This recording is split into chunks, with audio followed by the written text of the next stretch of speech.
ٹھیک ہے، پلیز شروع کریں۔ السلام علیکم ورحمۃ اللہ وبرکاتہ۔ وعلیکم السلام ورحمۃ اللہ وبرکاتہ۔ عبدالعزیز خان، آپ پشاور، حال مقیم وائن گارڈن جرمنی۔ حضور حضرت مسیح موعود علیہ الصلوۃ والسلام نے اپنی تالیف تریاق القلوب کے صفحہ 350 کے حاشیے میں تحریر فرمایا ہے کہ یاد رہے ان حضرت صلی اللہ علیہ وسلم نے اپنی امت کی 2 حدیں مقرر کر دی ہیں اور فرما دیا ہے کہ وہ امت ضلالت سے محفوظ ہے جس کے اول میں میرا وجود اور آخر میں مسیح موعود ہے۔ یعنی ایک طرف وجود باوجود ان حضرت صلی اللہ علیہ وسلم کی دیوار روئین اور دوسری طرف وجود بابرکت مسیح موعود کی دیوار دشمن کش ہے۔ اس حدیث سے صاف طور پر معلوم ہوتا ہے کہ حضرت صلی اللہ علیہ وسلم نے ایسے لوگوں کو اپنی امت میں داخل نہیں سمجھا جو مسیح موعود کے زمانے کے بعد ہوں گے، اور مسیح موعود کا زمانہ اس حد تک ہے جس حد تک اس کے دیکھنے والے یا دیکھنے والوں کے دیکھنے والے یا پھر دیکھنے والوں کے دیکھنے والے دنیا میں پائے جائیں گے اور اس کی تعلیم پر قائم ہوں گے۔ غرض قرون ثلاثہ کا ہونا برعایت منہاج نبوت ضروری ہے، پھر نیکی اور پاکیزگی کا خاتمہ ہے، بعد میں اس گھڑی۔ میں نے کہا یہ سوال کی بجائے آپ تقریر نہ کریں اچھا جی، اور نئے نتائج از خود نہ نکالیں سارے۔ مجھے آپ کے نتائج سے اختلاف ہے۔ آپ نے ایک تحریر پیش کی، درست کی، جی اس سے نتیجے اپنی طرف سے نکالی چلے جا رہے ہیں۔ نہیں حضور، میں تو وہی پڑھ رہا تھا۔ نہیں، آپ اپنا نتیجہ نکال رہے ہیں اب۔ حضور میں صرف یہ چاہتا تھا کہ آپ نے حضرت مسیح علیہ السلام نے جو زمانے کا تعین فرمایا ہے جی ٹھیک ہے۔ وہ، اور اس کے کہ اس زمانے کے بعد لوگ جو ہیں امت محمدیہ میں شامل نہیں ہوں گے، تو حضرت مسیح علیہ السلام کا کیا منشا تھا ہمیں سمجھانے کا؟ میں اپنی کلمی کی وجہ سے یہ نہیں سمجھ سکا، مجھے یہ سمجھ۔ میں سمجھ گیا آپ کی بات، اور بیٹھ جائیں۔ حضرت مسیح موعود علیہ السلام کی صرف یہ ایک تحریر نہیں ہے، اس موضوع پہ اور بھی تحریریں ہیں۔ تو جب ایک مضمون کا احاطہ کرنا ہو تو اس وقت ایسی مجلسوں میں ایک ہی تحریر پڑھ دینی مناسب نہیں ہوا کرتی، اس سے دوسروں کو غلط فہمی ہو سکتی ہے۔ حضرت مسیح موعود علیہ السلام نے اپنی آخری زمانے کی عمر 1000 سال بتائی ہے۔ آپ جو تحریر پڑھ رہے ہیں اس کا ظاہری مطلب یہ نکلتا ہے کہ وہ درست نہیں ہے، حالانکہ حضرت مسیح علیہ السلام کے کلام میں کوئی تضاد نہیں ہے، سمجھیں؟ اس لیے اور پھر امت والی جو بحث ہے، تمام تحریریں دیکھنے کے بعد ایک بات قطعی طور پر نکلتی ہے کہ حضرت مسیح موعود علیہ السلام کے دور میں جو آپ کے صحابہ اور تبع تابعین کا دور ہے، اس کے بعد بھی جو بھی حضرت مسیح علیہ السلام کی ساتھ داخل ہوتا چلا جائے گا، آپ کو وقت کا امام مانے گا، وہ امت محمدیہ میں شامل ہوگا۔ جو نہیں ہوگا وہ اس سے باہر سمجھا جائے گا۔ یہ حضرت مسیح علیہ السلام کا استدلال ہے۔ لیکن کسی ایک جگہ بھی حضرت مسیح علیہ السلام نے اپنے انکار کرنے والے کو غیر مسلم نہیں فرمایا۔ کہیں نکالا ہو تو دکھائیں مجھے۔ اس لیے ان چیزوں کو اکٹھا دیکھنا چاہیے۔ حضرت مسیح علیہ السلام نے حضرت صلی اللہ علیہ وآلہ وسلم کے ماننے والوں کو اور اپنے منکرین کو غیر مسلم نہیں کہا۔ اس لیے جو امت کی بات ہے وہ حقیقی معنوں میں ہو رہی ہے۔ سچا مسلمان وہی ہے اور خدا کی حفاظت میں وہ ہے جو رسول اللہ صلی اللہ علیہ وسلم کو مانتا ہے اور آپ کی پیشگوئی کے مطابق آنے والے امام کو بھی مانتا ہے۔ یہ حقیقی معنی ہیں۔ مگر جہاں تک مسلمان کہلانے کا تعلق ہے، حضرت مسیح علیہ السلام کی کسی تحریر میں بھی یہ بات داخل نہیں کہ جس نے رسول اللہ کو مانا اور میرا انکار کیا وہ غیر مسلم ہے۔ سمجھیں؟ اس لیے میں کہہ رہا تھا کہ آپ اپنا نتیجہ نہ نکالیں۔ آپ یہ تحریر پڑھ کر اس طرح سے پڑھ رہے تھے زور دے کر کہ یہ لگتا تھا کہ حضرت مسیح علیہ السلام کے نزدیک باقی سارے غیر مسلم ہیں۔ یہ درست نہیں ہے۔ سمجھ گئے بات؟ شکریہ۔ السلام علیکم ورحمۃ اللہ وبرکاتہ۔ حضور خاکسار کا نام محمد داؤد مجوکا ہے اور اگر آپ اجازت دیں تو 2 سوال کرنا چاہتا ہوں. پہلے یہ کر کے دیکھیں پھر اگلی بات کرتے ہیں. حضور، حضرت سلیمان علیہ السلام کے متعلق قرآن کریم نے بیان فرمایا ہے کہ حضرت سلیمان نے اپنے امراء کو یہ حکم دیا تھا کہ ملکہ سبا کا تخت حضرت سلیمان کے لیے منگوایا جائے. تو اس میں کیا حکمت تھی؟ حضرت سلیمان نے یہ نہیں فرمایا تھا جو آپ سمجھے ہیں، کیونکہ قرآن کریم کی اگلی آیات صاف بتا رہی ہیں کہ ملکہ سبا کا تخت اس کے پاس ہی رہا ہے. جو تخت اس کو دکھایا گیا وہ اس جیسا تھا. چنانچہ ملکہ سبا نے اس کو دیکھ کر کہا کأنہ ہو، یہ تو ویسا ہی ہے جیسا وہ تخت جو میرے پاس ہے.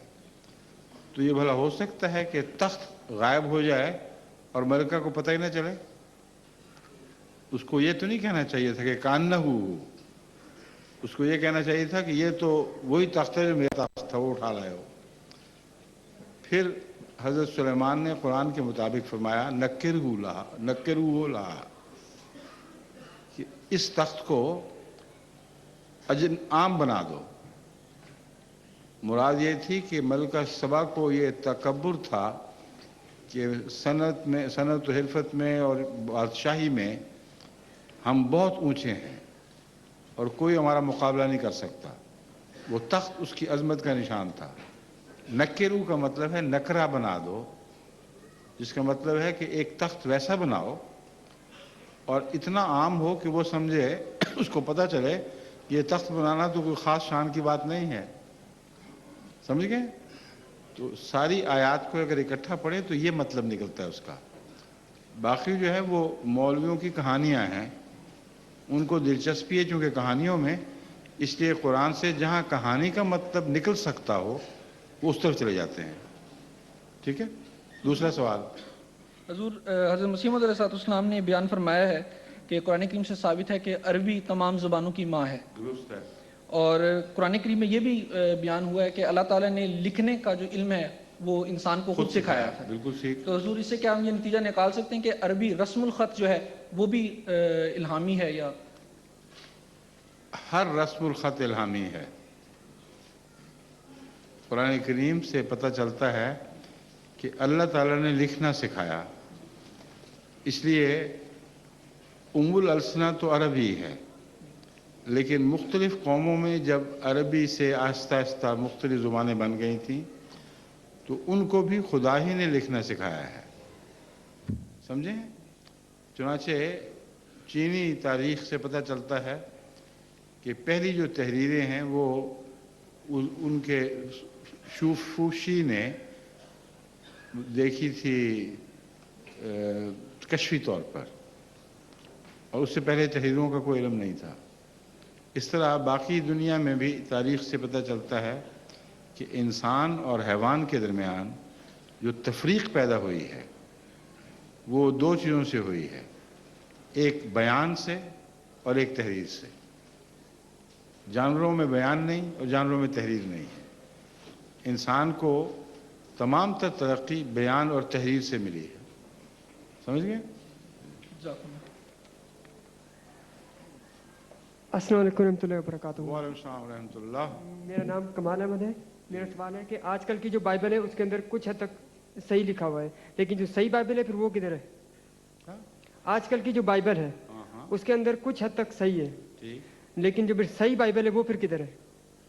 صحیح بائبل وہ صحیح بائبل کوئی رہی نہیں، کیونکہ جو بائبل آپ کے پاس ہے وہ در حقیقت 4 صدی کے بعد، حضرت مسیح کی 4 صدی کے بعد بائبل کے ٹکڑے ملنے شروع ہوئے ہیں، اور جو بائبل ہے وہ دراصل 7ویں صدی کی ہے.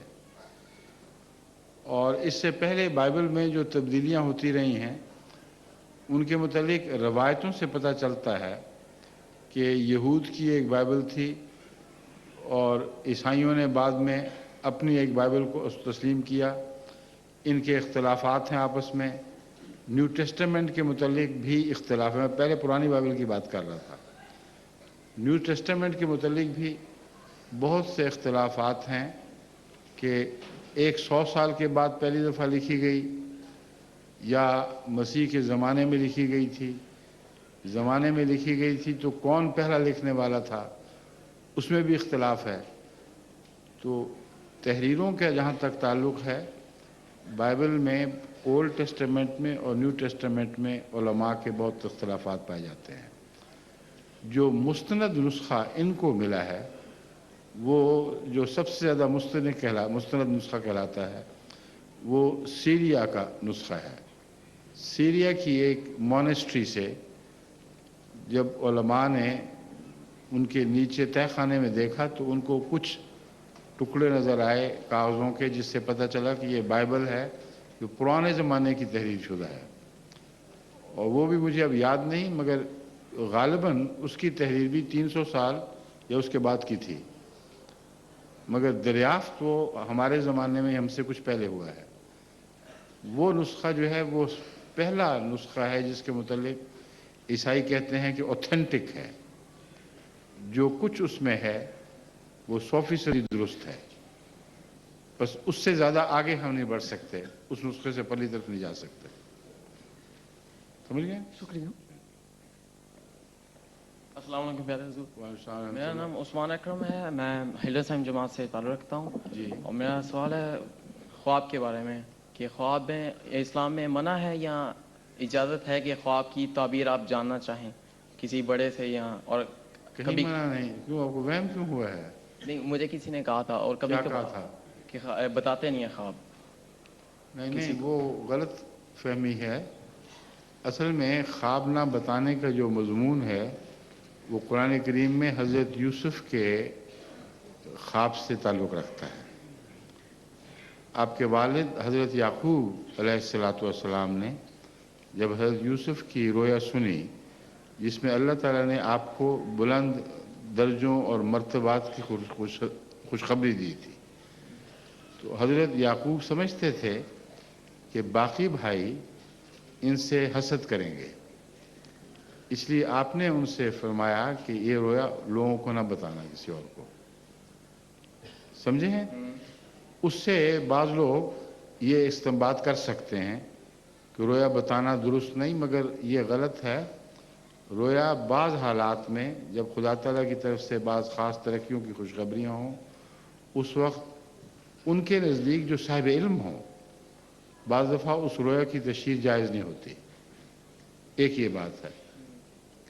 दूसरी बात यह है कि बाज़ लोगों को अपने ख़यालात की वजह से, अपने दिल की उमंगों की वजह से अपने मुतल्लिक़ ही बड़ी बड़ी ख्वाबें आने लग जाती हैं, और अगर वो अपने मरातिब की वजह से की तशहीर करें तो हसद की बहस नहीं है, लोग उससे गलत फहमी पकड़ जाते हैं और एक शख्स को अपनी ख्वाबें बता बता के अपने मर्तबे बढ़ाने की आदत पड़ जाती है। ये एक गलत और गंदी आदत है, इसको तर्क करना चाहिए। अक्सर ख्वाबों में पैगंबर भी आ जाते हैं, तो वो भी बता सकते? पैगंबर ख्वाबों में आ जाते हैं। ख्वाबे में आ सकते हैं, मगर आपको क्या पता कि पैगंबर आया था कि शैतान आया था? ठीक है। समझे हैं? पैगंबर की शक्ल का शैतान नहीं बन सकता। अगर पैगंबर की शक्ल आपने देखी हो तो शैतान उस शक्ल में नहीं आ सकता, लेकिन जिस पैगंबर की आपने शक्ल नहीं देखी वो बनकर शैतान आ जाए तो आप क्या कह सकते हैं उसमें? समझ गए? ठीक है, ओके, शुक्रिया।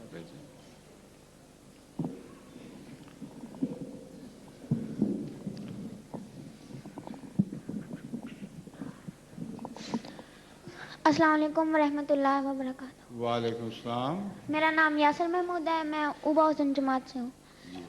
तो मेरा सवाल है कि जब कोई जर्मन है या कोई ऐसे गैर मुल्की है जो अहमदी नहीं, तो उसको जमात अहमदिया के मतलब बिल्कुल कुछ नहीं पता, तो उसको अगर तबलीग करनी हो तो क्या उसका तरीका हो? जिसको किसी चीज़ का कुछ पता ना हो उसको कुछ बताना चाहिए, इसका और क्या तरीका है? यानी अहमदियत की तरह से। हाँ, जिसको कुछ ना पता हो उसको कुछ ना कुछ बताना चाहिए ना। इतनी सी बात है। मुझे तो तुम्हारे सवाल की समझ ही नहीं आ रही। देखो, तुम्हें किसी शहर का कुछ ना पता हो तो तुम लोगों से पूछोगे ना या कोई तुम्हें बताएगा, तो इस तरह जिसको कुछ पता ना हो उसको आहिस्ता आहिस्ता अहमदियत का ऐसा तारुफ कराओ कि थोड़ी थोड़ी बातों में उसको दिलचस्पी होनी शुरू हो जाए। अब तुम्हारी अकल के ऊपर है, अगर तुम अच्छा तारुफ कराओगे तो उसकी दिलचस्पी बढ़ती जाएगी, अगर बेहुदा तारुफ कराओगे तो वो कहेगा छोड़ो छोड़ो जाओ अपना रास्ता लो। तो इसलिए अल्लाह ताला ने कुरान करीम में तबलीग के लिए हिकमत यानी अक्ल को ज़रूरी करार दिया है। तो ऐसे तरीके से उस पर अहमदियत का असर डालना शुरू करो कि वो बोर होने की बजाय अहमदियत में दिलचस्पी लेने लग जाए। समझ गए हो? शुक्रिया। एक और सवाल था। हाँ हाँ बिल्कुल। कि ये क्या ये सच है कि बाइबल चेंज की गई है? हाँ हाँ सच है, बिल्कुल ठीक है।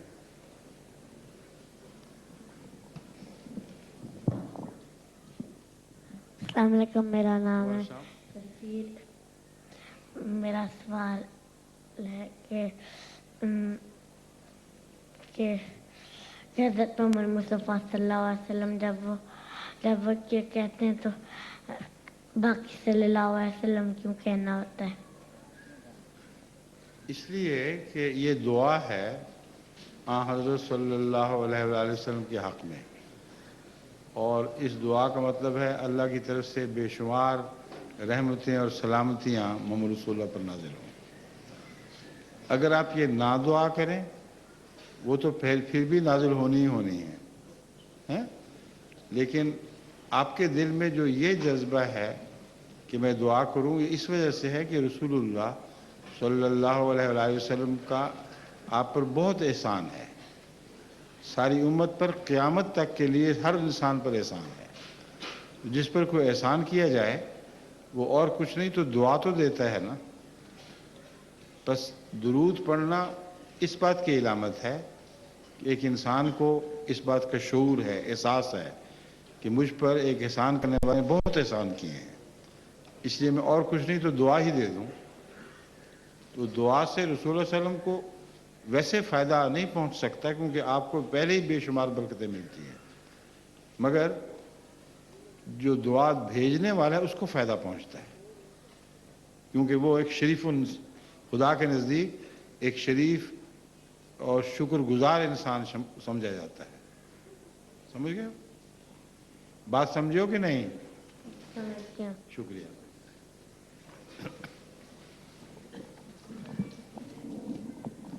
अस्सलाम वालेकुम रहमतुल्लाह। हाँ अब बोलें। अस्सलाम वालेकुम रहमतुल्लाह। वालेकुम अस्सलाम रहमतुल्लाह। हज़ूर, मेरा नाम इम्तियाज़ अहमद है, मजलिस हाइडलबर्ग से। हज़ूर, हमारे माशरे में एक बात की जाती है कि नज़र लग जाना, एक बात है, कहते हैं फ़लाँ को नज़र लग गई, इसकी क्या हकीकत है? अक्सर तो माओं के दिल में होती है नज़र, उनको बाल बच्चे प्यारे लगते हैं, उनको छींक आ जाए तो कहते हैं नज़र लग गई, कोई असहार लग जाए तो कहते हैं नज़र लग गई। तो अक्सर नज़रें तो माओं के वहमों की बातें हैं, लेकिन नज़र लगना किसी खूबसूरत चीज़ से ताल्लुक़ नहीं रखता, बल्कि मुख्तलिफ इंसानों की ज़हनी ताकत का नाम है। और फ़िरौन के जादूगरों ने जब अपनी ज़हनी ताकत इस्तेमाल की थी तो हज़रत मूसा की नज़र भी बांध दी थी जो खुदा के नबी थे, और बाकी सब जो तमाशाई थे सबकी नज़र उन्होंने बांध दी। इसको कहते हैं नज़र के ज़रिए नज़र बांधना, या दिमागी ताकत के ज़रिए किसी की नज़र को वो दिखाना जो वो असल के ख़िलाफ़ है। इसीलिए उन्होंने फिर हज़रत मूसा के खुदा पर हज़रत मूसा के रब पर ईमान का इकरार किया, क्योंकि जादूगर जानते थे कि जिसको एक दफ़ा दिमाग की ताकत मगलूब कर दे वो अपने ज़ोर से फिर उस ताकत को तोड़ नहीं सकता। इसलिए हज़रत मूसा जब ये देख कर कि ये सांप बनी हुई हैं रस्सियाँ, डर के पीछे हटे हैं, तो फिर अल्लाह ताला ने आपको फरमाया कि अपना सोटा फेंक, और अचानक सबकी नज़र टूट गई, जिसका मतलब ये था कि फ़िरौन के जादूगरों को जो जादू करते थे उनको सबसे ज़्यादा इस बात का इल्म था کہ جو نظر ایک دفعہ لگ جایا کرے یعنی دماغی طاقت کا اثر وہ از خود ٹوٹا نہیں کرتی، اس لیے ضرور اس کا خدا ہے جس نے اس کی مدد کی ہے۔ یہ تو حقیقت ہے نظر کی، اس کو میزمرزم بھی کہتے ہیں، ہپنوٹزم بھی کہتے ہیں، مگر وہ نظر جو ہے وہ بعض دفعہ بعض صورتوں میں لگتی ہے اگر کوئی بد نظر والا انسان حاسد مزاج کا ہو اور اس کا دماغ طاقتور ہو اور گندے اخلاق کا ہو تو وہ پھر لوگوں کو بری نظر سے دیکھتا ہے، جس کو دیکھتا ہے بری نظر سے دیکھتا ہے، اس کی کبھی لگ بھی سکتی ہے نظر۔ مگر یہ جو وہم پیدا ہوئے ہیں نا کہ ہر ایک بچے کو نظریں کھائی جا رہی ہیں، یہ بالکل غلط ہے۔ مجھے نہیں پتا کس حد تک ہے کہ نہیں، اکثر جو میں نے دیکھا ہے وہ تو ماؤں کے وہم ہی ہوتے ہیں۔ آپ کو تو نہیں لگی ہوئی نظر کوئی؟ ہاں خیال ہے آپ کو؟ نہیں، اللہ تعالیٰ کا فضل ہے۔ بیٹھ جائیں۔ السلام علیکم ورحمۃ اللہ۔ وعلیکم السلام رحمۃ میرا اللہ۔ نام مقصود احمد باجوہ ہے، فرینکفرٹ سٹی سے۔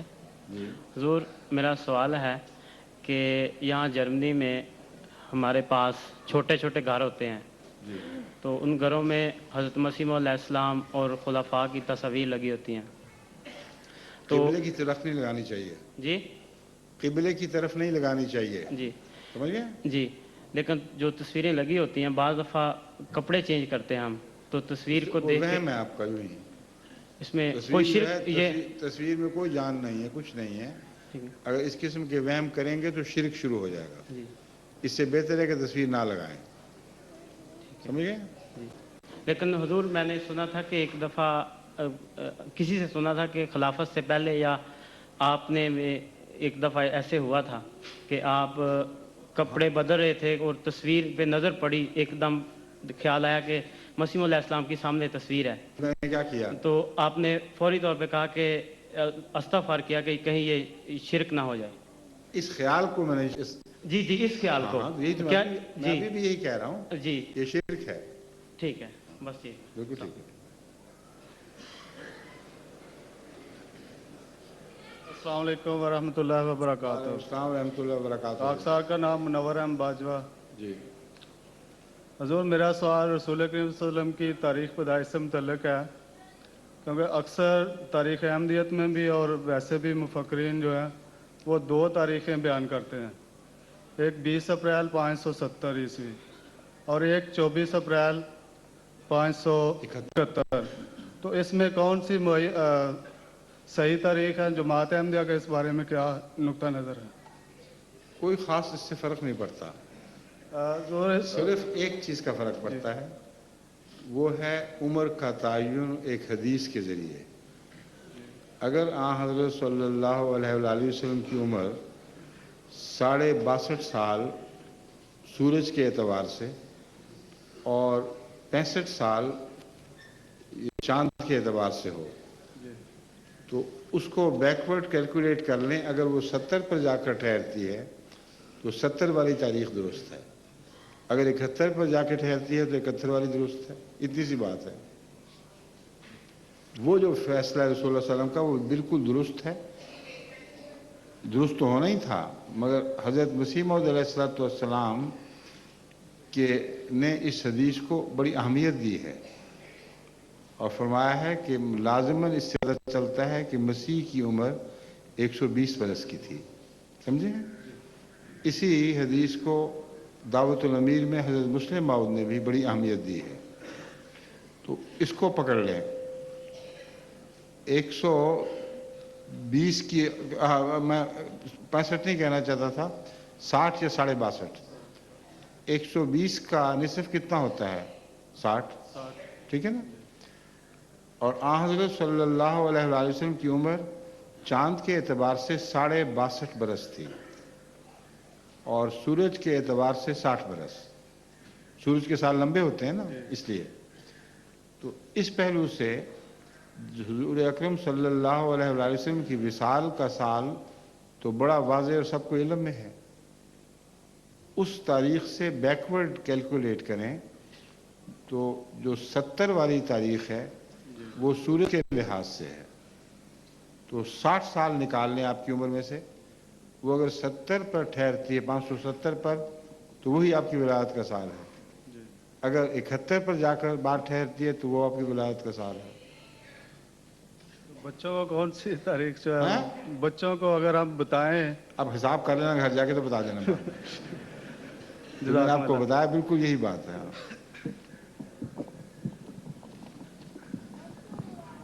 अस्सलाम वालेकुम वरहमतुल्लाहि वबरकातुहू। अस्सलाम रहमतुल्लाह। हुजूर, मेरा नाम मुनीर अहमद मजोका है और जमात के रोज़ से तल्लक है। जी। एक सवाल है कि हज़रत खलीफत मसीह सानी रज़ी अल्लाह ताला अन्हु ने तफसीर कबीर में एक जगह लिखा है कि इस्लाम की रूह से एक हिंदू और एक यहूदी लड़की के साथ भी निकाह हो सकता है, और गो ये रिवाज आजकल नहीं है, लेकिन अब भी अगर एक मुसलमान मर्द हिंदू लड़की से या यहूदी लड़की से शादी कर ले तो एक ही वजूद पर एक तरफ मुसलमान उसे पोता कहकर जान देगा तो दूसरी तरफ एक हिंदू उसे नवासा कहकर जान देगा, और आपस के इख्तलाफात बहुत हद तक दूर हो जाएंगे। लेकिन ये बात तभी कामयाब हो सकती है जब इसे कसरत से राइज किया जाए और फिर बच्चों की तरबियत का ख़ास ख्याल रखा जाए। मुसलमानों में से सिर्फ अकबर ने इस पर अमल किया, लेकिन जब बाकी मुसलमानों ने इस पर अमल न किया तो अकबर का काम भी बेकार होकर रह गया और बजाय फ़ायदा होने के मुज़िर हो गया।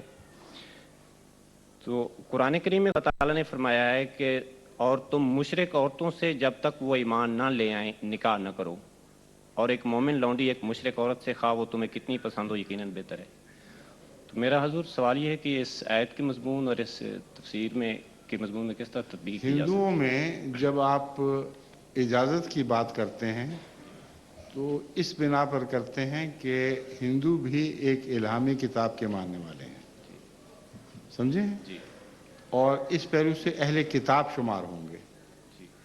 हज़रत मुस्लिम माऊद ने इस वक्त दरअसल मुसलमानों के सियासी पस मंज़र को पेश नज़र रखते हुए उन लोगों की बात की है जिनको दीन में कोई ख़ास अहमियत नहीं, लेकिन अगर वो असल रसूख बढ़ाना चाहते तो हिंदू लड़कियों से उनकी शादियां उनके रसूख को फैलाने का मूजिब बन सकती थी। ये बहस है। और उसके लिए जहाँ तक मैं समझता हूँ हज़रत मुस्लिम माऊद ने अहले किताब का उज़र बनाया है कि आखिर हिंदू भी तो अहले किताब हैं, लेकिन अगर अहले किताब इतने मुशरिक हो जाएं कि बुत परस्ती शुरू कर दें तो मेरे नज़दीक वो जायज़ नहीं है शादी। अभी भी मैं इस बात का कायल हूँ। हज़रत मुस्लिम माऊद ने एक अमूमी मशवरा हिंदुस्तान के मुसलमानों को दिया था जिस पे अमल ना उन्होंने करना था, बल्कि तारीख़ की बातें कर रहे हैं। अगर ये होता तो ये हो जाता। उसे शरई नुक्ता निगाह से एहतियात से देखना होगा। शरीयत कुरान बनाता है और कुरान की रूह से अहले किताब से शादी जायज़ है। जो इस्तेंबात में कुछ लोग और आगे बढ़ते हैं उनमें एक बिना ये है, वो कहते हैं देखो अहले किताब में ईसाई भी आ जाते हैं और ईसाई जो तसलीस के कायल हैं वो मुशरिक हो चुके हैं, इसलिए उनके साथ शादी जायज़ है कि नहीं? अगर है तो हिंदू जो मुशरिक बन चुके हैं उनसे भी जायज़ है, समझे? मेरे नज़दीक इस बात में भी एहतियात होनी चाहिए। अहले किताब का जहाँ हवाला दिया गया है वहाँ बुनियादी तौर पर हज़रत ईसा अलैहिस्सलाम के मुवाहिद होने की वजह से है, और अगर शिरक आम हो चुका हो और घरों में सलीबें लटकी हों तो ऐसे मुसलमान के बच्चे फिर सही मुसलमान नहीं रह सकते। और आप किसी ईसाई लड़की से जो मुशरिक हो शादी करें तो अमलन आप उस पर ज़बरदस्ती नहीं कर सकते, उसको ये नहीं कह सकते कि सलीबें ना लटकाओ घर में, क्योंकि दीन में जबर नहीं है, समझे? इसलिए अक्ल को भी इस्तेमाल करना चाहिए। मेरे नज़दीक आज भी वो ईसाई जो नॉन डिस्क्रिप्ट हैं, जिनके मुतालिक हम जानते हैं कि वो एक नाम के ईसाई हैं, अमलन उनका ईसाइयत से कोई ताल्लुक़ नहीं है, सलीबें नहीं लटकाते, उनसे अगर कोई अहमदी शादी कर ले तो मैं नज़रअंदाज कर देता हूँ। लेकिन जब बाद मुझसे पूछते हैं कि ईसाई लड़की है, मुतस्सब ईसाई है, तो मैं उनको साफ जवाब देता हूँ कि हरगिज़ उससे ना करो, क्योंकि कुरान करीम की का असल मंशा ये नहीं था कि घरों में सलीबें लटकवा लो, समझ गए? کیا دوسرے سوال بھی میں کر سکتا اس لیے وہ جو تحریر ہے ہوں؟ جی اس کا میں یہی جواب دے سکتا ہوں، اس سے زیادہ نہیں دے سکتا. ٹھیک ہے. ٹھیک ہے، دوسرا سوال بھی میں کر سکتا ہوں؟ ہاں. حضرت مسیح السلام نے ازالہ اوہام میں فرمایا ہے کہ کوئی مرتبہ شرف و کمال کا اور کوئی مقام عزت و قرب کا بجز سچی اور کامل مطابق اپنے نبی کریم صلی اللہ علیہ وسلم کی ہم ہرگز حاصل کر ہی نہیں سکتے. ٹھیک ہے. ہمیں جو کچھ ملتا ہے ذلی اور طفیلی طور پر ملتا ہے. ٹھیک ہے. تو اس میں روحانی کمالات کا تو ذکر ہے. کیا اگر ایک انسان کو ایک دنیاوی طور پر ایک مقام اور مرتبہ حاصل ہوتا ہے تو کیا کی وہ بحث بھی نہیں ہو رہی. یہ کہہ سکتا ہے اس کی بحث نہیں ہو رہی. جی کیونکہ قرآن کریم نے اس کی بحث اٹھائی ہوئی ہے جی کہ جو دنیا چاہتا ہے اس کو ہم دنیا دیں گے. جی اس لیے اس میں رسول اللہ علیہ وسلم کی پیروی کی شرط ہی کوئی نہیں ہے. ٹھیک روحانی جی حضرت صلی اللہ علیہ وسلم کی پیروی کے بغیر ممکن نہیں ہے. جی اب ہندو والے سوال میں آپ کو مزید بتا دوں جی کہ آپ پسند کریں گے کہ آپ کے گھر میں بت پڑے ہوں جگہ جگہ نہیں جیسے سلیب لٹکی ہو، تو ان کو اہل کتاب کا بہانہ رکھ کر جی کہ کسی زمانے میں گیتا خدا کا کلام تھا جی یا وید کسی زمانے میں خدا کا کلام ہوں گے، جی یہ بہانہ رکھ کر اپنے گھروں میں آپ بت پال سکتے ہیں.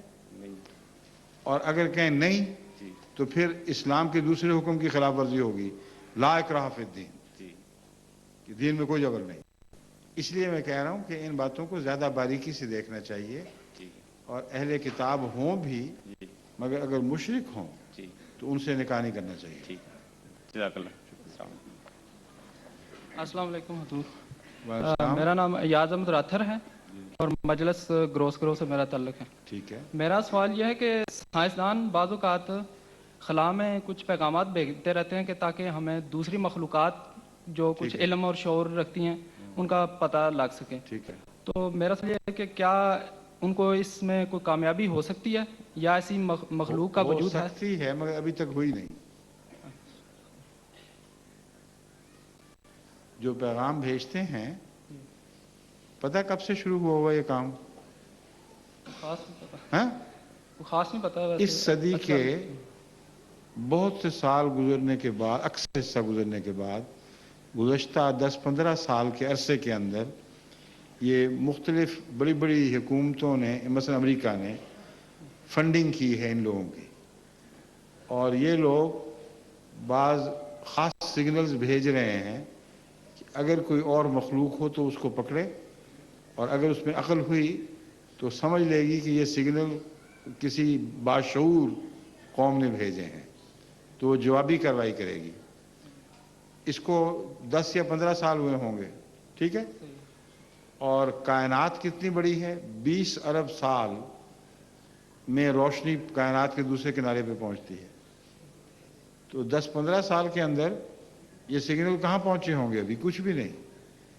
اس لیے ان سگنلز کا جواب آنے تک تو انسانی شاید ختم ہو چکا ہوگا، سوائے اس کے کہ یہ سگنل کوئی ایسی مخلوق سنے جو ہمارے بالکل قرب و جوار میں رہتی ہے. سمجھے؟ السلام علیکم حضور. وعلیکم السلام ورحمۃ اللہ.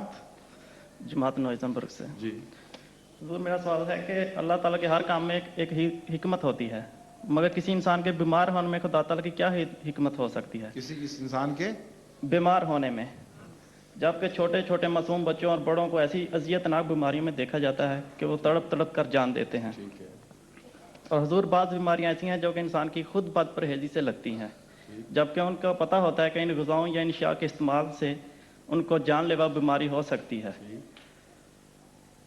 تو کیا ایسی ان کو بد پرہیزی سے جو بیماری لگے اس سے اس کی جو جان جائے تو کیا اپنی جان کا خود ذمہ دار ہوگا؟ آپ کا جو بیان ہے اس کے متعلق میں بار بار جو حوالے دے رہا ہوں کہ ایک کتاب میری آج کل چھپنے پہ تیار بیٹھی ہے، اس کی آخری نوک پلک درست کر رہے ہیں.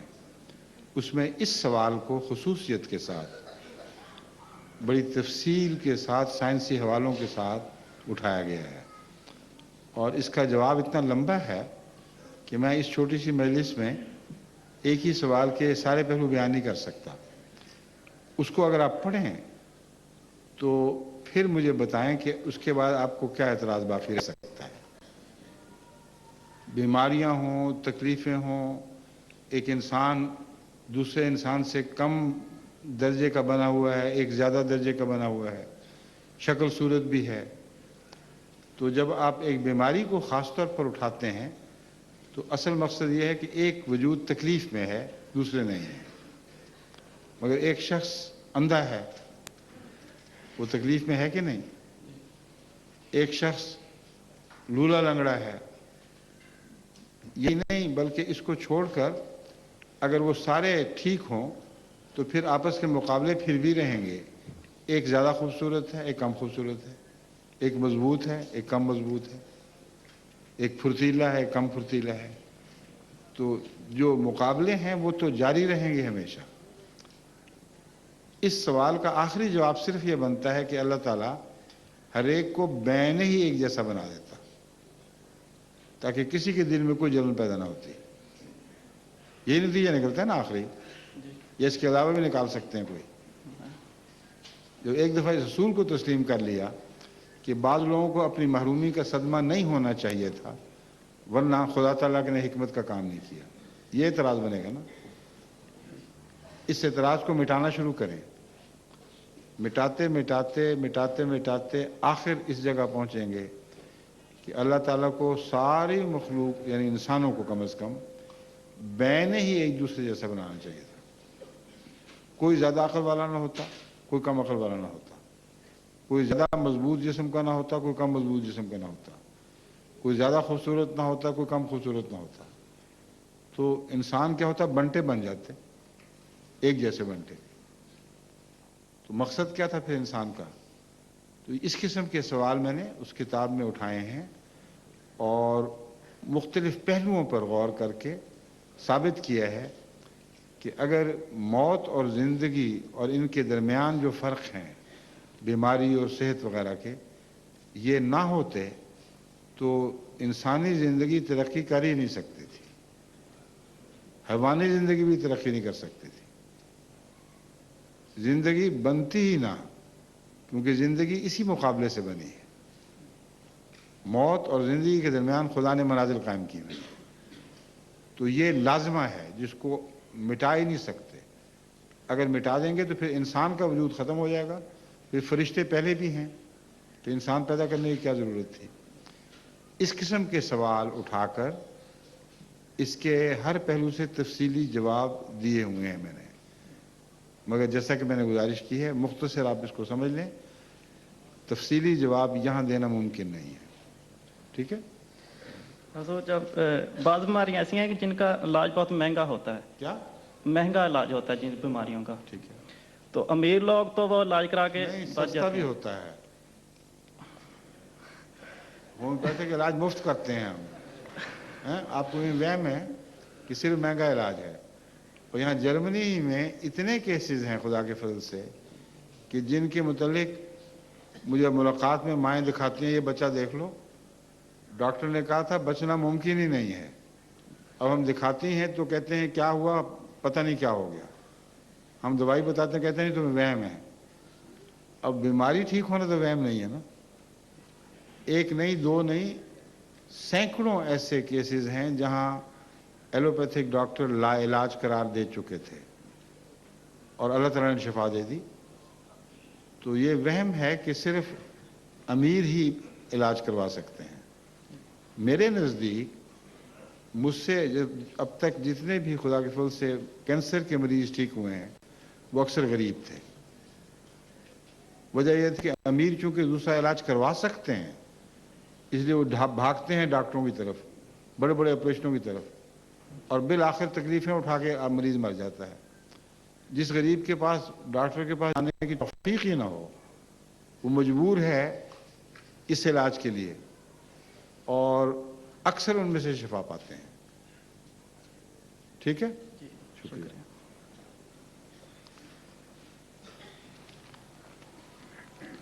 अस्सलामुअलैकुम हज़ूर, मेरा नाम क्या हाल है आपका? जी अल्हम्दुलिल्लाह, शुक्र जोड़ वोड़ दुरुस्त हो गए सब? बस अल्हम्दुलिल्लाह बहुत बेहतर है जी माशाअल्लाह। हज़ूर। नसीर अहमद मेरा नाम है, फ्रैंकफर्ट से जमत मुतल्लिक।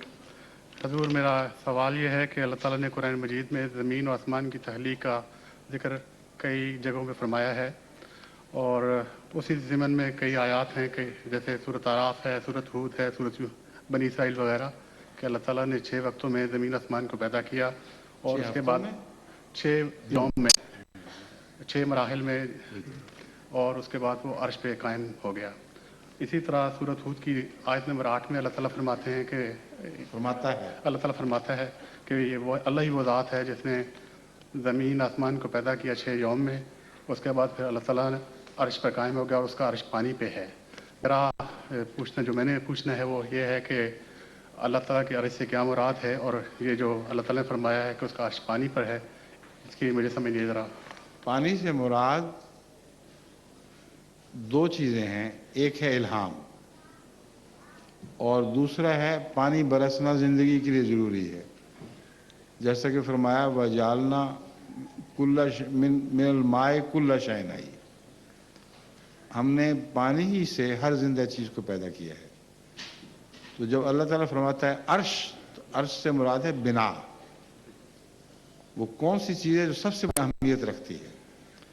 तो अल्लाह ताला फरमाता है कि उसका अर्श पानी पर था, मुराद है कि दो ही तरीक़ हैं मखलूक को ज़िंदगी बख्शने के, एक मादी पानी जो सारी कायनात में ज़िंदगी के लिए ज़रूरी है और एक रूहानी पानी जो तरक्की याफ्ता सूरत में इंसान की रूहानी ज़िंदगी के लिए ज़रूरी है।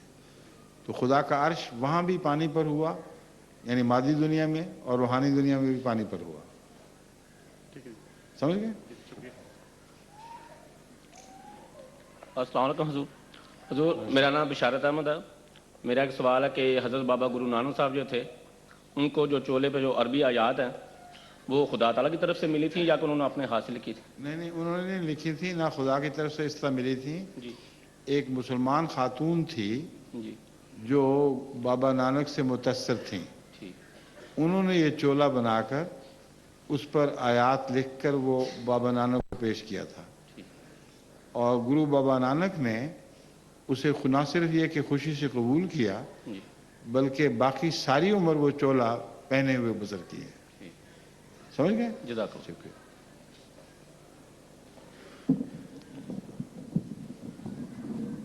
अस्सलाम वालेकुम रहमतुल्लाह बरकातहू। मेरा नाम मोहसिन जावेद है, मजलिस किचन से हूँ। मेरा सवाल ये है कि जो सारे लोग कहते हैं बड़े बुजुर्ग के अच्छे काम करो जन्नत में जाओगे, और जन्नत में इस तरह ही फिरके होंगे जिस तरह इधर यहूदी और क्या क्या इस तरह ही होंगे मज़हब जिस तरह अब है यहूदी हिंदू इस्लाम, इस तरह सारे होंगे कि एक ही बस होगा? एक ही दीन होगा तौहीद का और कोई दीन नहीं होगा। जन्नत में तो अल्लाह की वहदत के सिवा और कुछ नहीं होगा। इसलिए यहूदी वगैरह जो इस दुनिया में तुम देख रहे हो उनमें से वही जन्नत में जाएंगे जो खुदा की इबादत के भी कायल होंगे, जिनके अमल नेक होंगे, जो मरने के बाद हिसाब किताब के कायल होंगे और अल्लाह और रसूलों और किताबों पर ईमान लाते होंगे। ऐसे नेक अगर कहीं होंगे तो अगर इस्लाम का पैगाम उनको ना भी पहुंचा हो तो अपनी ज़ात में वो नेक लोग हैं। इसलिए अल्लाह ताला ने कुरान में फरमाया है उनको भी अल्लाह जन्नत में दाखिल कर देगा, मगर नाम यहूदी की वजह से नहीं बल्कि अपने ईमान और अखलाक की वजह से। समझे? जी शुक्रिया। हज़ूर अस्सलाम वालेकुम रहमतुल्लाहि व बरकातहू। मेरा नाम मोहम्मद उस्मान है। मेरा आपसे सवाल है कि दुनिया के अलावा कोई दूसरी दुनिया भी है? उसी की तो बातें हो रही थी अभी। शुक्रिया। अस्सलाम वालेकुम रहमतुल्लाहि व बरकातहू। मेरा नाम तैयब सजाद है और मेरा ताल्लुक मजलिस के हाउस से है। और मेरा सवाल पहला सवाल ये है कि जैसे ये मेरे स्कूल में जैसे जाते हैं उसमें लड़के कहीं पूछते हैं कि पाकिस्तान जो है वैसे इस्लाम का मुल्क है, तो फिर तुम लोग कहते हो कि हम हमें वहाँ मारते हैं, ऐसे मारते हैं, तुम लोगों को ऐसे मारते हैं और ऐसे जो हसाई मारते हैं, तो फिर पाकिस्तान में तो जो दूसरे हैं तो फिर क्यों ऐसे मार? पाकिस्तान में जो कहते हैं कि वहाँ सारे मुस्लिम हैं और फिर वो तुम लोग क्यों कहते हो कि वो दूसरे क्या है? तुम लोग क्यों कहते हो कि वो मारते हैं हमें दूसरे, तो तो कहते जो इस्लाम में मार नहीं सकते या इस तरह करके। इसका क्या मतलब बनता है? इसका मतलब बनता है कि वो सच्चे मुसलमान नहीं हैं। यही तो बहस है हमारी। उनको कहो जब हम कहते हैं वो मारते हैं मज़हब के नाम पर, तो साबित हो गया कि हम सच्चे हैं वो झूठे हैं। ठीक नहीं? हजूर अस्सलाम वालेकुम। वालेकुम सलाम। मेरा नाम खुरम अब्बास है। मैं आपसे एक सवाल करना चाहता हूँ कि जब भी आप नूर मस्जिद में आए हैं, जब से आए हैं, तो जब आप सुबह की नमाज़ पढ़ाने के लिए हम सबको आना पड़ता है, तो जब भी आप अपने कमरे से हमारे कमरे में आते हैं तो आप सर की तरफ देखते हैं।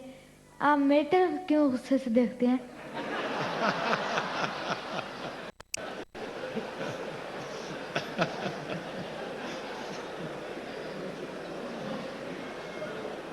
मैं तुम्हारी तरफ भी देखता हूँ, हैं? देखता हूँ ना? आइंदा से मेरी तौबा।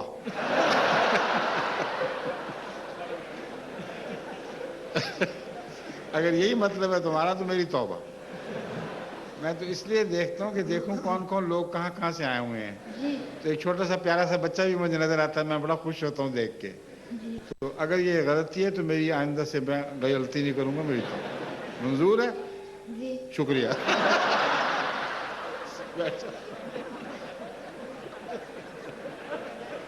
अस्सलाम वालेकुम वरहमतुल्लाहि वबरकातुहू।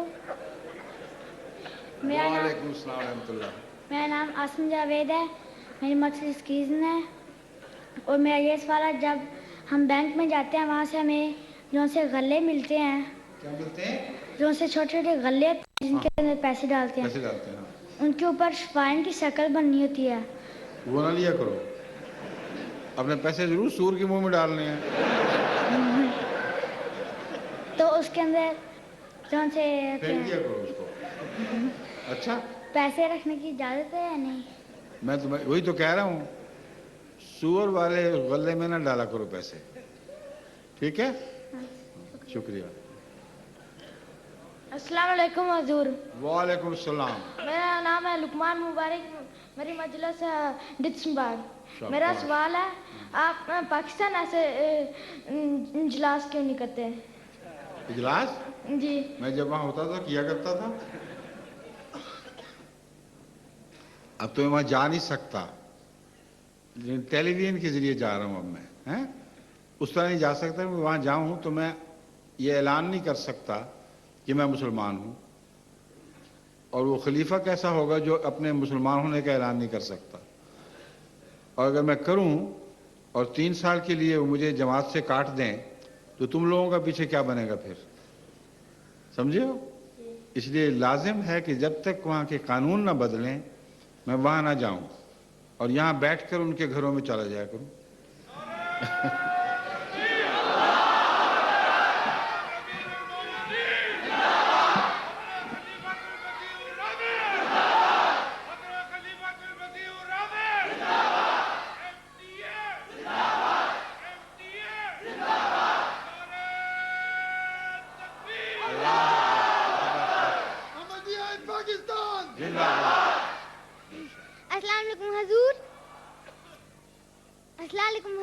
वालेकुम सलाम रहमतुल्लाह।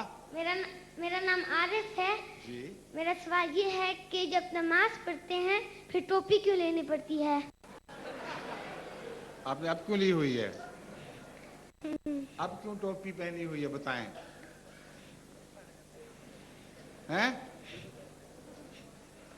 मुझे पहले इस बात का जवाब दें। आरिफ मियाँ, आपने टोपी पहनी हुई है कि नहीं? हाँ जी। क्यों पहनी है? हैं? वो नहीं, बताओ, साफ दो जवाब दो। बैठ जाओ, गौर करके जब तुम्हें जवाब आ जाएगा फिर खड़े हो जाना दोबारा, बैठ जाओ। हाँ। पूछ भी लो किसी से बेशक। अस्सलाम वालेकुम। वालेकुम सलाम। मेरा सवाल ये है कि जब हम हजूर हम हमें मार के क्यों लेके जाते हैं, जिंदा क्यों नहीं लेके जाते? नहीं अलमिया। اچھا میں سمجھ گیا صاحب. چلیے بڑا اچھا. یہ کہہ رہا ہے کہ اللہ میاں ہمیں جب اپنے پاس لے جاتے ہیں تو مار کے کیوں لے جاتے ہیں, زندہ کیوں نہیں لے جاتے؟ ٹھیک ہے نا؟ تمہارے دادا زندہ ہیں؟ زندہ ہیں؟ کہاں ہیں وہ؟ یہاں ہیں پاکستان میں. ان کے جسم میں دردیں ہوتی ہیں نا کافی؟ نہیں بیمار نہیں رہتے وہ؟ بیمار نہیں رہتے بیچارے؟ بیمار رہتے ہیں نا, کافی بڈھے ہو گئے ہیں. نہیں دادا اور بڈھے نہیں ہوئے, کیسے ہو سکتا ہے؟ پر دادا زندہ ہے وہ نہیں. ہاں میرا مطلب یہ ہے کہ جو بڈھے لوگ بیچارے جن کو جسم میں دردیں ہو رہی, مصیبتیں پڑی ہوئیں, اگر ان کو اللہ زندہ ہی لے جائے تو جنت جہنم بن جائے گی. اس لیے مارنا پڑتا ہے.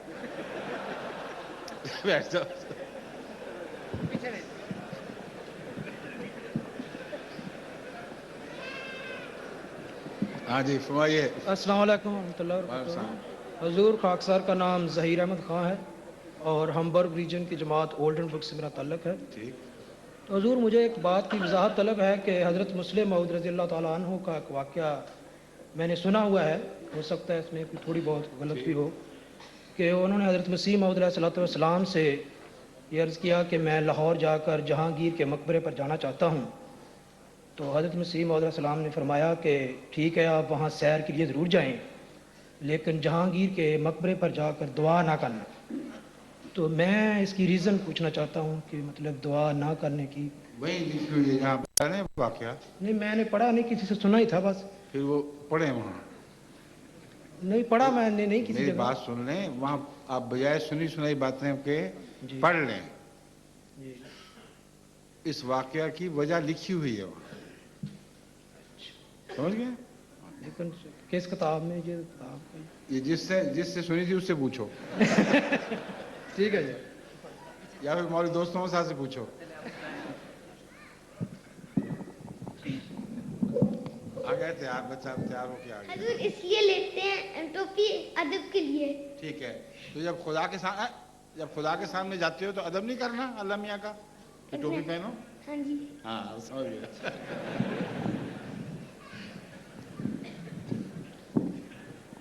السلام علیکم ورحمۃ اللہ وبرکاتہ. وعلیکم السلام ورحمۃ اللہ.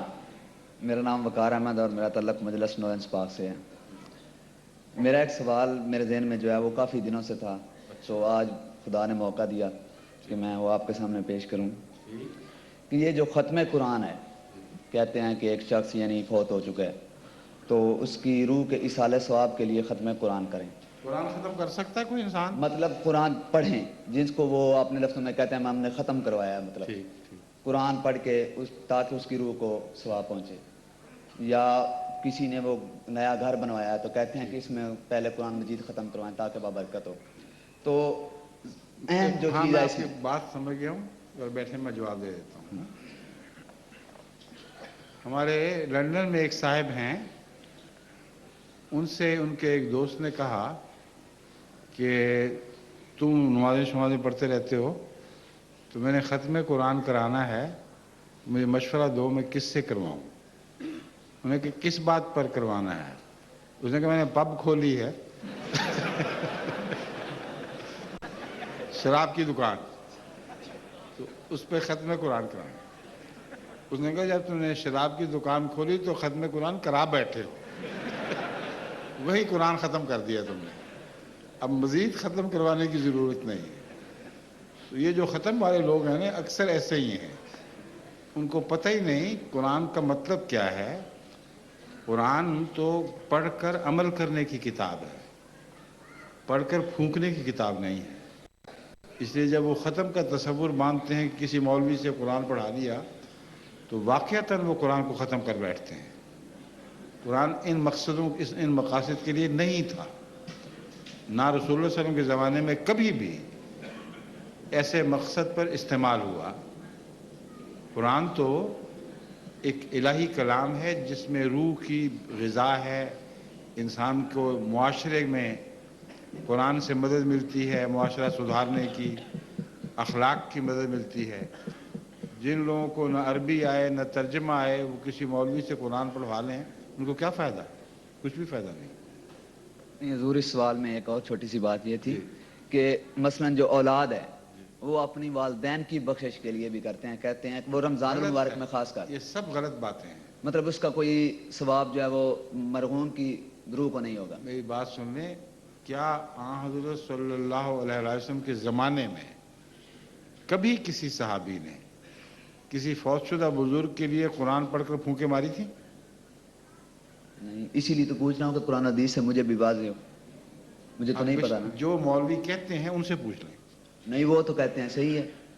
میں یہ نہیں کہہ رہا صحیح ہے غلط، ہاں جی، میں جو سوال کر رہا ہوں اس کو غور سے سن لیں۔ ہاں جی، ان سے یہ پوچھو کہ کیا رسول اللہ صلی اللہ علیہ وسلم کے زمانے میں صحابہ نے کبھی کسی مرحوم کے نام پر قرآن پڑھ کر اس کو پھونکا تھا؟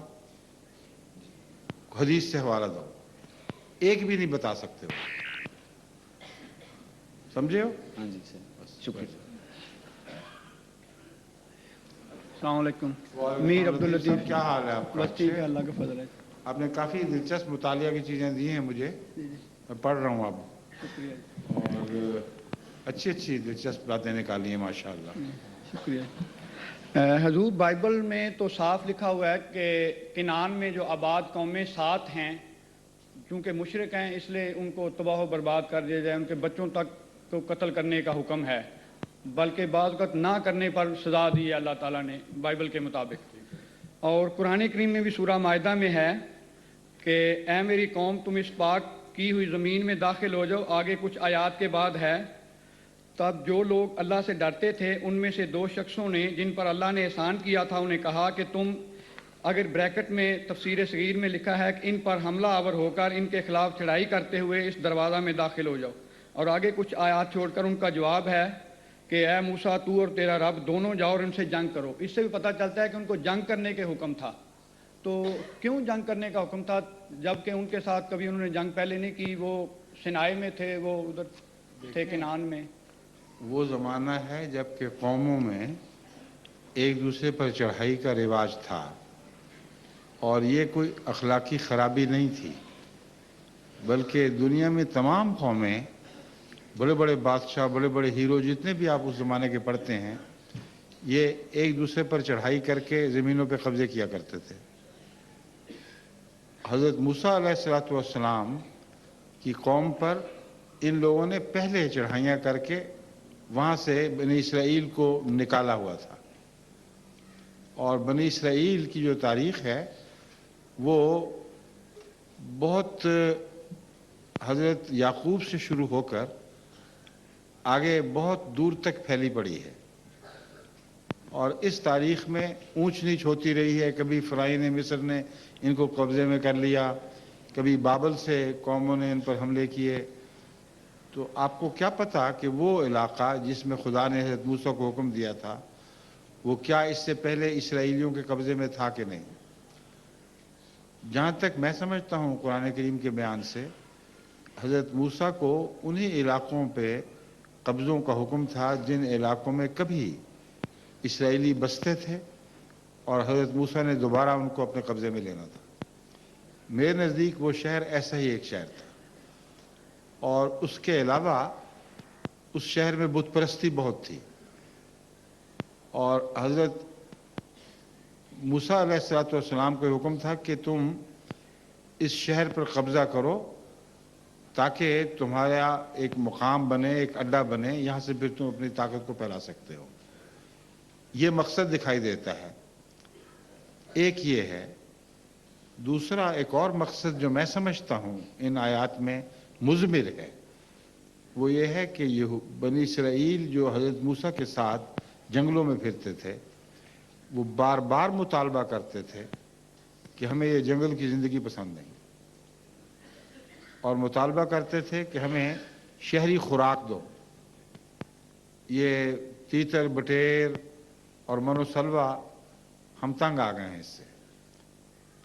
اللہ تعالیٰ نے فرمایا کہ یہ بہتر ہے تمہارے لیے، تم ادنا کی توقع نہ کرو، لیکن وہ مانتے نہیں تھے۔ تب اللہ تعالیٰ نے ان کو سبق دیا ہے، انہوں نے کہا جو چیزیں تم چاہتے ہو پھر جان سے لو، اگر تم نے لینی ہے تو لڑ کر مردوں کی طرح حاصل کرو۔ جب وہاں پہنچے تو سارے بیٹھ گئے، اس کا مطلب ہے کہ ان کا مطالبہ نہایت نکما اور لغو مطالبہ تھا۔ خدا مفت میں ان کو خوراک دے رہا تھا، وہ پسند نہیں، اور جو خوراک دنیا کے رہنے والی قومیں جو دنیا میں ایک مرتبہ حاصل کر چکی تھیں وہ حاصل کرتی تھیں، وہ حاصل کرنے کی طاقت نہیں تھی۔ گھر بیٹھے حضرت موسیٰ سے وہ خوراکیں مانگتے تھے جو شہریوں کی خوراک ہے۔ جب خدا نے فرمایا کہ اچھا آپ داخل ہو جاؤ تو اس وقت پتہ چلا کہ یہ نکمے لوگ تھے، تو اس واقعہ نے ان کا گند ظاہر کر دیا، سمجھیں؟ لیکن حضرت موسیٰ اور ہارون دونوں اکیلے اس سے لڑتے ہوئے داخل نہیں ہوئے، جس کا مطلب یہ ہے کہ خدا کا یہ مقصود ہی نہیں تھا، اصل مقصود ان لوگوں کو ننگا کرنا تھا۔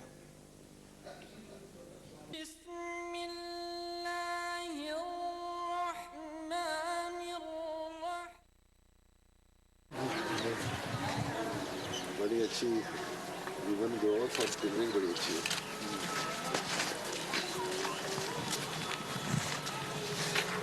اچھا پھر ماریشس کا کیا حال ہے؟ ٹھیک ہے؟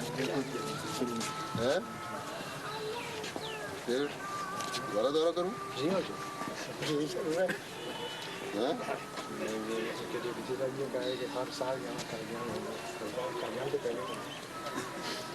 کے بعد ماریشس بھی جگہ اچھی ویسے، جب جہاں لوگ آپ لوگوں کا جو تھا نا جہاں پھراتے رہے ہیں وہ تو مجھے کوئی پسند نہیں آیا تھا جگہ، جو وہ جب میں نارتھ کی طرف گیا ہوں وہ علاقہ نارتھ میں ساؤتھ کی طرف جہاں وہ نور اللہ لے گیا تھا وہ علاقہ واقعی اچھا ہے۔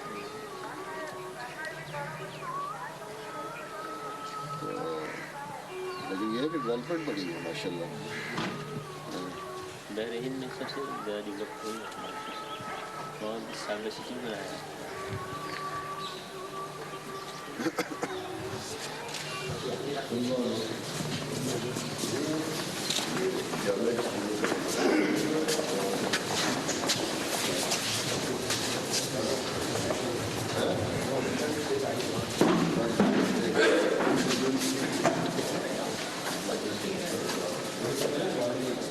جب حضور انور نے دعا کے ساتھ اس گیسٹ ہاؤس کا افتتاح فرمایا اور اس کا نام سرائے عبید اللہ رکھا، یہ نام حضرت مولوی عبید اللہ صاحب کے نام پر رکھا گیا۔ آپ حضرت اقدس حضرت مسیح موعود علیہ الصلوۃ والسلام کے صحابی تھے اور قادیان مرکز سے موریشس جانے والے دوسرے مربی سلسلہ تھے، اور عین جوانی میں آپ نے خدمت دین کی حالت میں موریشس میں وفات پائی اور وہیں دفن ہوئے۔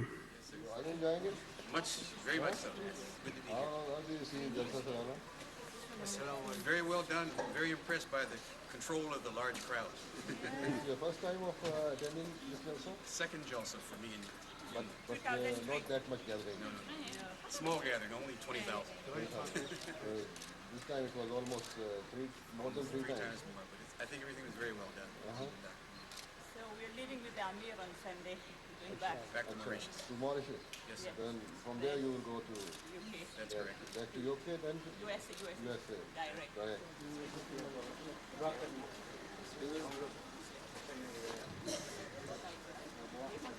بابا جا رہے ہیں پاکستان ہم بھی جا رہی ہیں تو آتی ہے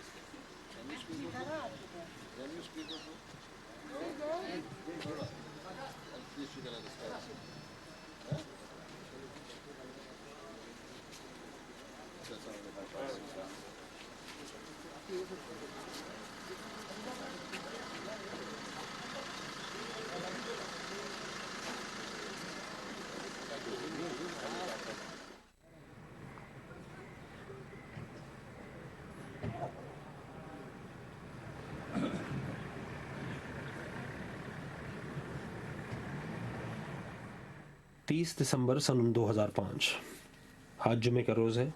1:15 بجے حضور انور اید اللہ تعالیٰ بن نصر العزیز मर्दाना जलसा का तशरीफ़ ले गए जहां आपने खुतबा जुमा इरशाद फरमाया।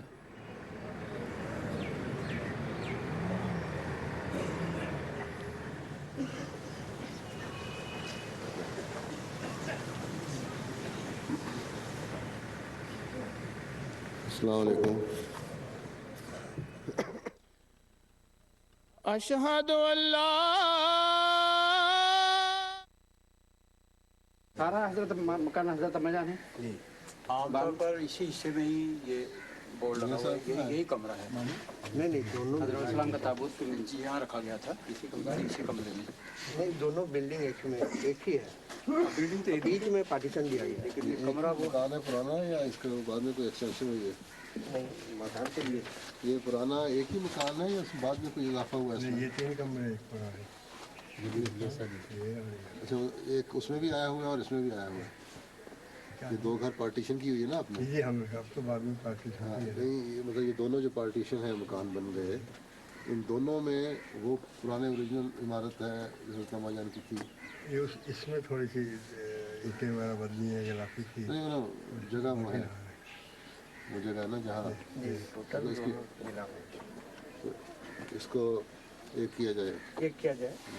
और ये था इसको रेनोवेट करा के यहाँ बेशमोर का दफ्तर बजाय फैमिली के रखने के बेशमोर का दफ्तर रहे, रिकॉर्ड रहे, यहाँ पर कद बजात वगैरह का जो जारी ना है उनको गाइड किया जाए। इस इस्तेमाल के लिए है क्योंकि अदरवाइज तो और उसकी कोई सूरत ऐसी न बन जाए जिससे दिक्कत पैदा होने वाली हो, इस्तेमाल होना चाहिए। स्क्रैपिंग ऑफ वॉल की सफाई करना है, रूफ सीलिंग करना है और एक बार इसको ओरिजिनल शक्ल में रहने देंगे, प्लास्टर वगैरह करेंगे? प्लास्टर करना है तो अंदर तो प्लास्टर करेंगे जी 8 बार तो जुड़ाई है। वॉल का पेंटिंग करना है, 2 विंडो को कुछ जहाँ पर गल गया है मैंने डैमेज हो चुका है उसको चेंज करना है। अब ये अंदर वाला पोर्शन को टाइल सेविंग कर देगा। इसको जो तो पुराना इसी तरह प्रिजर्व हो सकता है वो करके जहाँ तब्दीली करनी है की जाए। इलेक्ट्रिफिकेशन और ठीक है।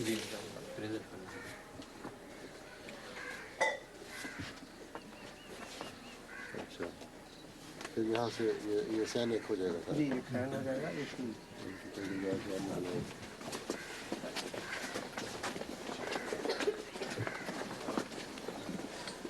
अच्छा 3 कमरे बड़े बड़े।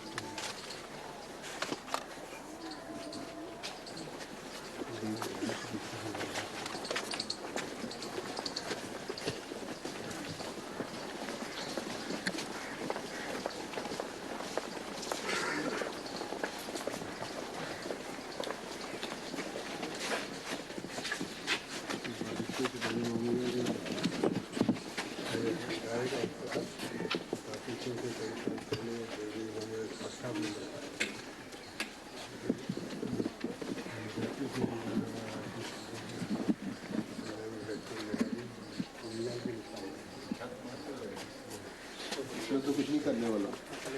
ये मामू जान है तो मेरे साहब ने बनवाया, पहले कच्चा होता था मिट्टी वगैरह का, उन्होंने फिर निशान दे करके उसे सामान रखते थे। ये कमरा नहीं होता सर, कमरा निकल वो जो अर्ज है वो तो 2 फुट आगे कर दिया गया है नई कंस्ट्रक्शन। तो जो ड्राइंग जो मिली है वो है कि ये 3 दीवार थी, वो जो है वो 2 फुट आगे की दीवार नहीं, ये तो उसी लेवल ये निशान ही होगा ना, ये कमरा तो नहीं था। नहीं, कमरा तो पार्टीशन के बाद बनी। फिर आगे पिछले पिछले नहीं, वो ड्राइंग जो मिली है श्रीराम साहब की बनाने में बनाई गई थी, उनमें है कि ये पोजीशन ठीक है बेंच पर, लेकिन वो जो सेंटर की वो दीवार बेंच है वो 2 फुट आगे कर दिया गया। जो नक्शे मौजूद हैं नज़र से नजर में उसके हवाले से बात कर रहे हैं कि ये सब ने खुद नहीं लिखा कि सवाल ये है कि उस हवाले की क्या प्रिसीजन है, किस तरह हमें इतना प्रिसाइजली किस तरह बता सकते हैं कि यहाँ थी और यहाँ नहीं थी? ये तो पुरानी बनी हुई है। कौन सी ये गिराया ना, ये दोबारा बनाई है सारे बेंचेस जो हैं।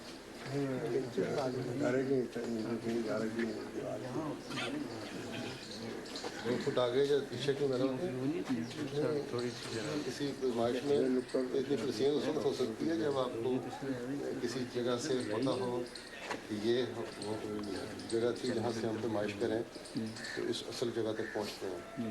ये मेरे पास दोनों ड्राइंग हैं, डॉटेड उन्होंने शो किया कि ओरिजिनली ये थी जो अब बनाई है ये यहाँ बना दी है, लेकिन ओरिजिन का जो मलबा था ओरिजिन का वो फाउंडेशन में डाल दिया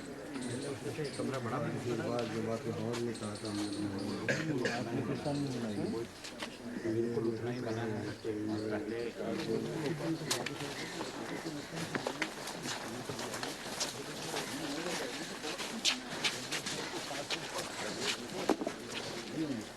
ये होगी कि किस विभाग की तस्वीर ले ली तो अच्छा मैंने देखा नहीं। लेकिन कोई ऐसा पॉइंट होता है ना जहाँ से आदमी रेफरेंस से आगे से चलते हैं तो रेफरेंस में पूछा कोई है कि नहीं।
ये तो बड़ा करीब फासला है, नक्शे में तो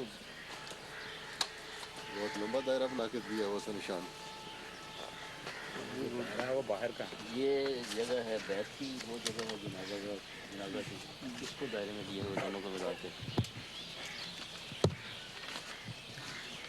दायरा चल रहा है। ठीक है, वहाँ जनाजा का ठीक है, जनाजा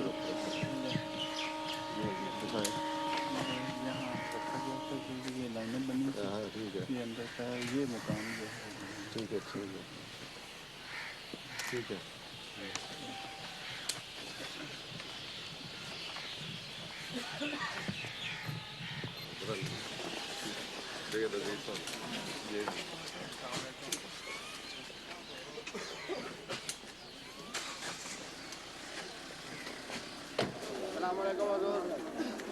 वालेकुम सलाम। नया साल मुबारक। नया साल मुबारक।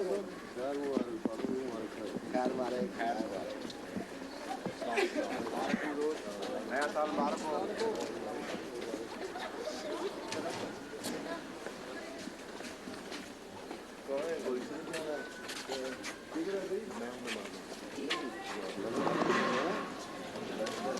क्या प्रोग्राम है यहाँ? पुराना लगा रखा है इसकी तोसी के सूत्र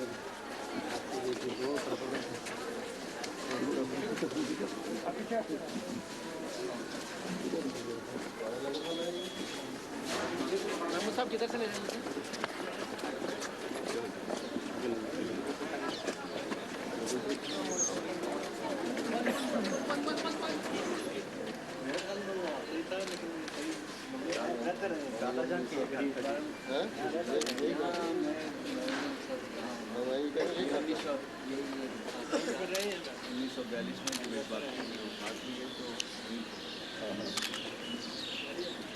ये पुराना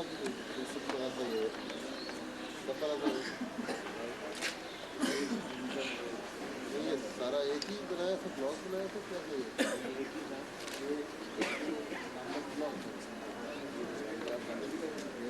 ऐसा क्या होता है? ये तीन क्वार्टर है, दो कमरों के तो बाद में बना ये ऊपर भी बाद में उधर वाला भी ऊपर नीचे बाद में बना है। इसके पीछे एक दो मकान थे वो भी शामिल कर लिए गए। अब एक्सटेंशन यही थोड़ी थी, इसके पीछे कुछ मकानात हैं और 12-13 मकानात हैं और उसके पीछे ढाब है, उसको मिला के बीच वाला खुला हुआ पोर्शन में रखा गया है। निकल के आया कितने फुट की जगह है?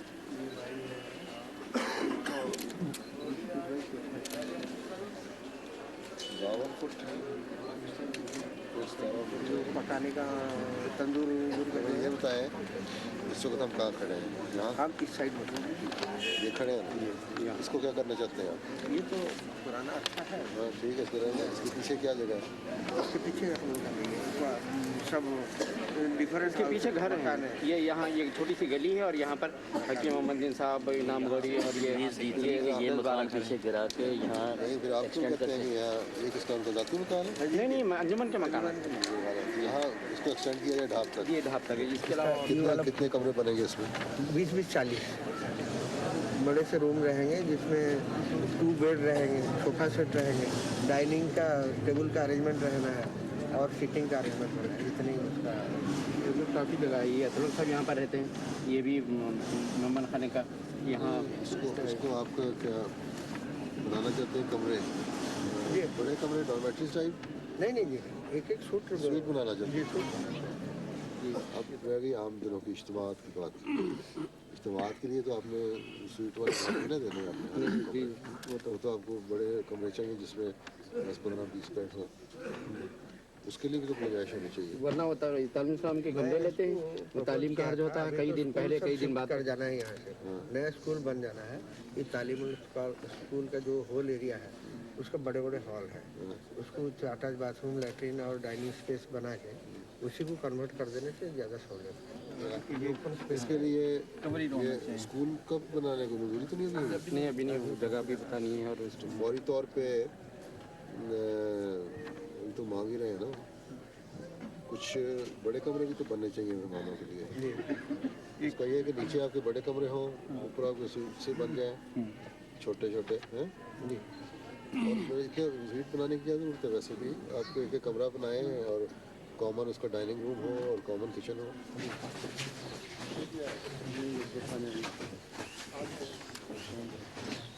और वो कमरे हैं जो शेड जैसा बनाया है, वो क्या चीज़ है?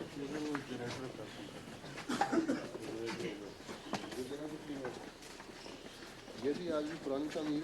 हाँ, यही जो पुरानी तमीर और इसका आगे नहीं है ये रीडेवलपमेंट में तो निकल जाएंगे। इसके ऊपर जो डबल स्टोरी बनाई हुई है इसको भी डिमोलिश करेंगे सारे को? इसके ऊपर नहीं होगा, इसके ऊपर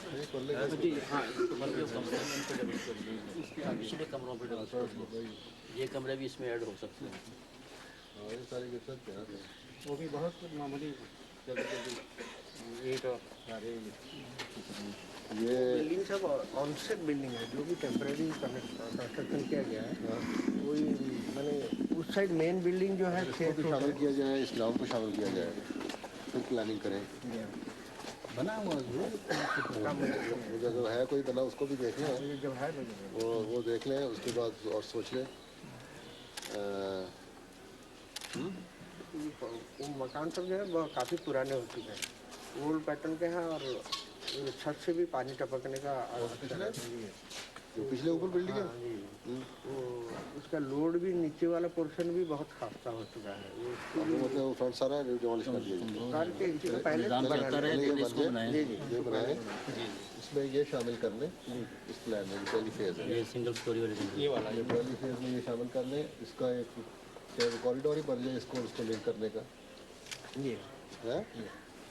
और ये ब्लॉक एक लैदा बन जाए, ये ब्लॉक लैदा बन जाए।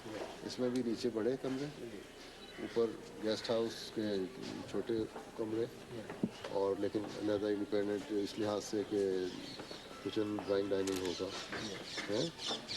और अगर कितने गुंजाइश हो जाएगी कमरों की? मेरा तो 20 बाई 30 का रखा हुआ था, 20 बाई 25 का कमरा है। इसके टुकड़े सारे डाइनिंग 6 कमरों, बेडरूम के ऊपर एक dining room, drawing room, lounge होता है, 6 ठीक है। और साथ उनके किचन भी इतने बड़े नहीं, मेन किचन तो वही रहता है। मुझे तो सिर्फ चाय वगैरह के लिए छोटा सा किचन से बात जाएगी, हर एक के साथ एक्सपीरियंस मान हो जाएगी।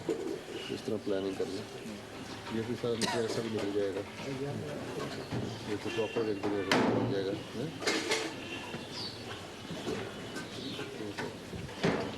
जिस तरह भी लगते हैं असल लोड मोटर में उठाना है ना, तो मोटर को भी कोशिश के लिए चाहिए। इनका आपका 15 kg का है, तो जो प्रेशर चाहिए का जनरेटर है उसको लोड से अगर वो ठीक है ना जनरेटर ये पैसे 65 के लिए का जो है काफ़ी पुराना है, कोई 30 साल 25 साल का है, लंदन में से आया हुआ था, उसका लाइफ टाइम जा चुका है। चलो ठीक है जनरेटर मिल गया जी इनको एक जनरेटर हो गया जनरेटर हो गया और क्या चाहिए पहले यही 65 का जो था दारुल मसीह जमा दारुल ज़ैफ़ा चलाता था लंगर खाना को चलाता था ठीक है ना और स्कूल कोचिंग साहब अब ये सारा दारुल मसीह लैदा हो गया 125 का नहीं 125 और 35 का भी है जो मस्जिद तो स्टैंड बाई है ना नहीं वो चलता है, मस्जिद अक्सा मस्जिद मुबारक के लिए वो है और कुछ दफ्तरें हैं उससे पावर सप्लाई ले रहे हैं। तो गर्मियों में कितना ज़्यादा यहाँ पर पावर कट 8 घंटा 6 घंटा होता है, दिन भर भी नहीं रहता। अच्छा ये बिल्कुल गायब रहता है, इलेक्ट्रिक का नाम रहता है, बाकी यहाँ पर इलेक्ट्रिक नहीं रहता। गर्मियों में इनको कितने का चाहिए फिर इनको 80 किलोवाट का ही मांगते हैं, मगर हम 60 का कुछ 65 का रिकॉर्ड किया 25 मोटर के लिए चाहिए नहीं इनको दूसरा भी पावर सप्लाई रहता है, गाड़ी का मशीन चलता रहता है काफ़ी सॉरी था भाई दिखाए मुझे कहाँ है रोटी प्लाट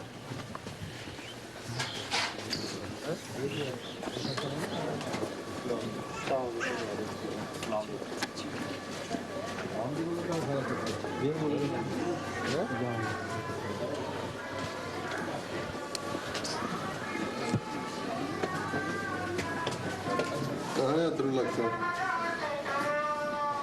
नाम अतरुल्ला की है ना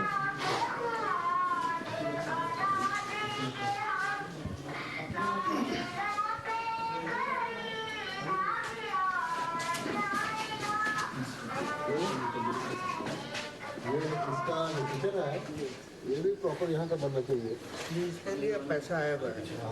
मेरा जो पहले से आप दिए हैं 1 करोड़ रुपया इसमें रिनोवेट करने का इसका पैसा आया हुआ इसमें ये कि फर्श भी टाइलों का है। जी उसका प्रपोजल और टाइलें दीवारों पे टाइलें हैं छत को भी रिनोवेट करना है, क्या कहते हैं उसका प्लेटफॉर्म की भी हाँ प्रॉपरली किचन और मैं ये चाह रहा था इसकी यहाँ से हटा के